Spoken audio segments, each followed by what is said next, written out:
Pessoal, nesse vídeo eu vou corrigir dois exercícios que tiveram um índice de acerto abaixo do esperado. Um dos exercícios é esse daqui. Se 1 mais i vezes cosseno de π sobre 12 mais i seno de π sobre 12 é igual a x mais i vezes y, em que i é unidade imaginária e x e y são números reais, o valor de raiz de 3 vezes x mais y é... Bem, para fazer esse produto, 1 mais i vezes cosseno de π sobre 12 mais i seno de π sobre 12, a gente pode fazer ele tanto na forma algébrica, aí eu teria que passar esse número para a forma algébrica, ou fazer ele na forma trigonométrica. Eu teria que passar 1 mais i na forma trigonométrica. A princípio, se eu pensar na forma algébrica, o problema é que o ângulo aqui, o argumento é π sobre 12, que é 15 graus. Eu teria que trabalhar com cosseno de 15 e seno de 15. Que a gente até consegue fazendo adição de arcos, mas não vale a pena pelo trabalho que vai dar. Então, o jeito mais fácil aqui é trabalhar com 1 mais i na forma trigonométrica. E torcer para que o resultado dessa multiplicação dê um argumento em que eu consiga escrever na forma algébrica, porque é isso que eu quero depois, esse número na forma algébrica, para poder identificar quem é a parte real, que é o x, e quem é a parte imaginária, que é o y. Então, o meu objetivo é escrever esse número complexo 1 mais i na forma trigonométrica.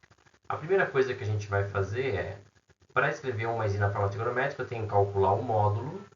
Lembra que o módulo é raiz quadrada da parte real ao quadrado mais a parte imaginária ao quadrado. Né? A parte imaginária não leva o i, é só 1, então isso aqui vai dar raiz quadrada de 2. Aqui eu posso, por exemplo, colocar em evidência, né? Se eu colocar o módulo em evidência aqui, do 1 mais i, ou seja, aqui vai aparecer um raiz de 2 sobre 2, por quê? Porque raiz de 2 vezes raiz de 2 sobre 2 vai dar 1. E raiz de 2 sobre 2 vezes i, porque isso vezes raiz de 2 vai dar i. O que é que você enxerga aqui dentro desse parênteses? É o cosseno e o seno do número complexo 1 mais i. Então, o número complexo 1 mais i ele tem módulo raiz de 2 e o seno e cosseno que tem esse valor é o ângulo de 45 graus. Então, estamos aqui com a forma trigonométrica do número 1 mais i. Ok.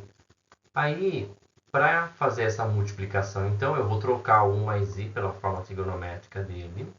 Lembrando que multiplicação na forma trigonométrica, eu multiplico os módulos, então, no caso, é raiz de 2 vezes 1, que vai dar raiz de 2, e somo os argumentos. Então, é π sobre 4 mais π sobre 12, que vai dar aqui essa soma π sobre 3, que é um ângulo notável.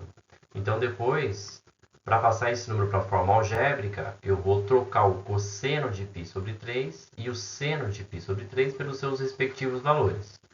Ou seja, o cosseno de π sobre 3 é meio, o seno de π sobre 3 é raiz de 3 sobre 2. Aí eu multiplico ambos por raiz de 2 e vou chegar aqui na forma algébrica desse produto.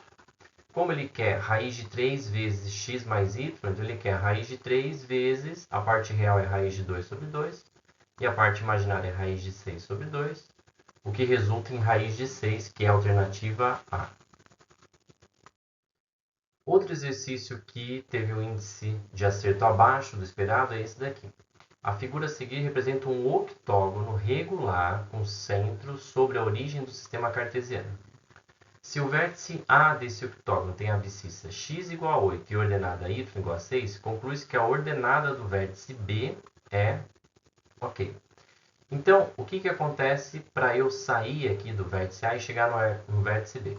Como se trata de um octógono regular com centro na origem do sistema cartesiano, um octógono, se eu dividir 360 por 8, é 45 graus que vai ter de um vértice até o outro desse octógono, né, em relação ao centro aqui, 0, 0.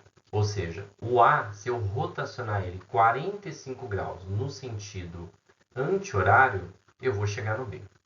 Então, o que eu preciso fazer, já que eu conheço o A, que ele tem parte real 8 e parte imaginária 6, eu posso pensar assim, eu preciso rotacionar ele 45 graus. Como que eu faço uma rotação de 45 graus? Se eu pensar na forma trigonométrica, o que acontece? Para rotacionar o número 45 graus, eu não quero mexer no módulo dele, então eu tenho que multiplicar esse número por um outro número complexo que não altere o módulo, ou seja, o módulo do número complexo da rotação vai ser 1, porque 1 vezes qualquer módulo não altera o módulo. E como eu quero aumentar 45 graus no argumento de A, esse número complexo que eu vou ter que multiplicar para rotacionar, o A 45 graus, é o 1 cosseno de 45 mais I seno de 45. Isso faz o A rotacionar 45 graus no sentido anti-horário. Então, como O é a origem do sistema do plano de Argand-Gauss, né, eu tenho que o ângulo é 45 graus e o vértice B, então, vai ser uma rotação do ângulo de 45 graus. Como é que eu faço essa rotação? Eu vou multiplicar o A, que é 8 mais 6i, por 1 cosseno de 45 mais I seno de 45. Isso vai fazer o A rotacionar 45 graus, que ele vai resultar no B. Aí eu posso já colocar, já como as respostas estão na forma algébrica, eu posso colocar o cosseno de 45, seno de 45 na forma algébrica. E com isso, a hora que eu faço a multiplicação e a simplificação, eu chego no número complexo raiz de 2 mais 7 raiz de 2i. A pergunta dele é a ordenada do vértice B, ou seja, o valor de y, né, referente ao B, e aí eu fico com 7 raiz de 2, alternativa D, como resposta. Tá? Então, o exercício aqui é sobre rotação. Para rotacionar, eu preciso pensar na forma trigonométrica. Não dá para você escrever o 8 mais 6i na forma trigonométrica, porque ele não vai dar um ângulo notável, né? Mas eu não preciso que ele tenha um ângulo notável para saber que para rotacionar ele 45 graus, o que eu tenho que fazer é multiplicar por cosseno de 45 e seno de 45, que é o raiz de 2 sobre 2 mais raiz de 2 sobre 2i.